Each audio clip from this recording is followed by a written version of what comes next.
Assalamualaikum warahmatullahi wabarakatuh. Perkenalkan, nama saya Dinda Khairanisa. Perkenalkan, nama saya Sifa Naila Zahwa.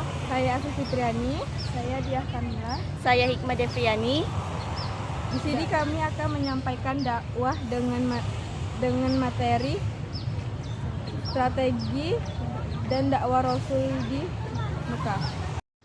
Dakwah Rasulullah Shallallahu Alaihi Wasallam di Mekah. Sejak awal, Rasulullah memiliki tugas dari Allah Subhanahu wa Ta'ala untuk menyampaikan kebenaran ajaran agar mengakui adanya keesaan Allah Subhanahu wa Ta'ala. Setelah turunnya wahyu pertama, berlanjut dengan wahyu berikutnya. Surah Al-Mudaththir menjadi wahyu kedua yang berisi perintah agar Rasulullah melakukan ajaran atau menyiarkan agama Islam ke seluruh umat manusia. Adapun isi dari ajaran yang berlaku yaitu mengajarkan keesaan Allah Subhanahu wa Ta'ala, hari kiamat, kesucian jiwa, hingga persaudaraan dan persatuan. Seruan dakwah Rasulullah semakin membuktikan bahwa Rasulullah bersungguh-sungguh dalam mengajarkan agama Islam pada umat manusia. Selama kurang lebih 13 tahun, Rasulullah melakukan dakwahnya di kota kelahirannya, yaitu kota Mekah. Strategi dakwah Rasulullah di Mekah. Kegiatan dakwah di Mekah ini memiliki karakteristik yang berbeda dengan dakwah di Madinah, sebab ada perbedaan kultur hingga kondisi alam di antara keduanya. Dijelaskan lebih lanjut dalam sumber yang sama, cara dakwah Nabi Muhammad SAW di Mekah memiliki penekanan yang berbeda daripada dakwah di Madinah. Masyarakat Mekah yang pada saat itu menyembah berhala memiliki kesetiaan terhadap para leluhurnya, terutama dalam penyembahan berhala. Rasulullah SAW lebih memfokuskan pada keesaan Tuhan karena kondisi masyarakat Mekah yang belum tauhid, sehingga beliau merasa perlu membina keyakinan bangsa Arab, terutama penduduk Mekah saat itu. 1. Dakwah secara sembunyi-sembunyi. Rasulullah melakukan usahanya dengan sembunyi-sembunyi. Ini untuk mengajarkan ajaran Islam. Beberapa tahun kemudian, saat berada di kota Mekah, Nabi Muhammad SAW terus berusaha menjalankan dakwanya. Adapun tujuan yang bisa disampaikan dalam dakwanya di kota Mekah yakni mengajarkan kepada masyarakat untuk meninggalkan kejahilannya. 2. Dakwah secara terang-terangan. Selain menjalankan dakwanya secara melalui cara sembunyi-sembunyi, Rasulullah juga melakukannya secara terang-terangan. Dakwah yang satu ini dimulai sejak tahun ke-4 kenabian setelah turunnya wahyu untuk melakukannya. Dengan adanya dakwah ini, mulai muncul berbagai pertentangan. Langkah pertama yang harus dilakukan yaitu dengan mengumpulkan kaum kerabat Bani Hashim dalam jamuan makan. Saat itulah sekaligus ajaran agama mulai berjalan. Setelah itu, barulah Rasulullah mengajak para penduduk Mekah untuk berkumpul di Bukit Safa. Rasulullah menyampaikan dakwahnya kepada penduduk Mekah. Rasulullah tidak langsung berhasil mengajak penduduk masuk Islam, namun ada juga yang melakukan penolakan dan pertentangan. Namun, dengan kegigihan dan ketakwaan Rasul, ajaran Islam mulai berkembang sehingga dakwah Nabi Muhammad SAW terus mengalami perkembangan dari waktu ke waktu.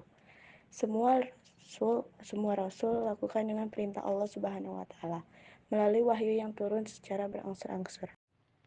Substansi dakwah Rasulullah di Mekah. Pada masa jahiliyah, masyarakat Mekah tidak hanya menyembah berhala, tetapi juga suka melakukan kemaksiatan dan berpesta pora. Selain itu, peperangan antar suku, pembunuhan, perampasan harta dan wanita sudah biasa dilakukan sehari-hari. Setelah wahyu pertama dari Allah turun, Nabi Muhammad mulai berdakwah di kalangan keluarga, sahabat, dan masyarakat Mekah.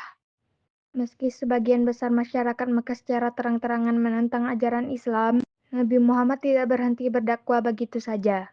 Rasulullah kemudian menetapkan substansi dan strategi yang dapat mendukung perjuangan dakwahnya di Mekah. Lantas apa substansi dakwah Rasulullah di Mekah? Memuliakan akidah. Adapun yang dimurnikan adalah ajaran tauhid Nabi Ibrahim yang telah banyak menyelewengkan dan menimbulkan kesesatan. Rasulullah berusaha menghapus penyembahan berhala, patung, dan benda-benda yang dikeramatkan lainnya. Selain itu, mengubah kebiasaan taklid kepada nenek moyang dan meluruskan segala adat istiadat, kepercayaan, dan upacara-upacara keagamaan. Nabi Muhammad mengajarkan bahwa satu-satunya yang harus disembah seluruh makhluk adalah Allah Subhanahu wa Ta'ala.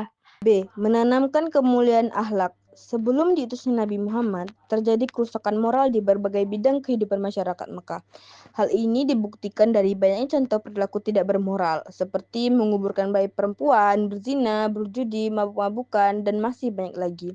Dalam Islam, perbuatan-perbuatan tersebut termasuk ke dalam dosa besar.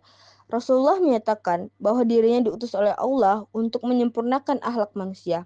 Masyarakat diajak untuk meninggalkan semua kebiasaan buruknya dan berbuat kebajikan dan berakhlak terpuji. C. Menegakkan keadilan dan persamaan derajat. Masyarakat Mekah jahiliyah suka membeda-bedakan derajat lelaki dan perempuan, juga antara majikan dan budak. Mereka bahkan mempunyai kebiasaan mengubur hidup-hidup setiap anak perempuan yang baru lahir. Hal itu dilakukan karena anak perempuan dianggap tidak bisa diandalkan dalam banyak hal, contohnya berperang. Nabi Muhammad mengajarkan bahwa dalam Islam, derajat antar sesama manusia di sisi Allah adalah sama, sedangkan yang membedakannya adalah ketakwaan manusia. D. Mengajarkan adanya hari kiamat. Nabi Muhammad mengingatkan masyarakat Mekah yang hanya mengejar nafsu dunia untuk mengerti akan adanya hari kiamat. Islam mengajarkan bahwa setiap alam dunia hancur atau kiamat bukan dimulai kehidupan alam akhirat. Manusia akan diminta pertanggungjawaban atas perbuatan mereka selama hidup di dunia. Bagi yang berperilaku mulia dan mengamalkan ajaran Islam akan mendapatkan balasan surga. Sebaliknya, bagi manusia yang bermaksiat dan tidak tunduk kepada Allah akan mendapatkan siksa neraka.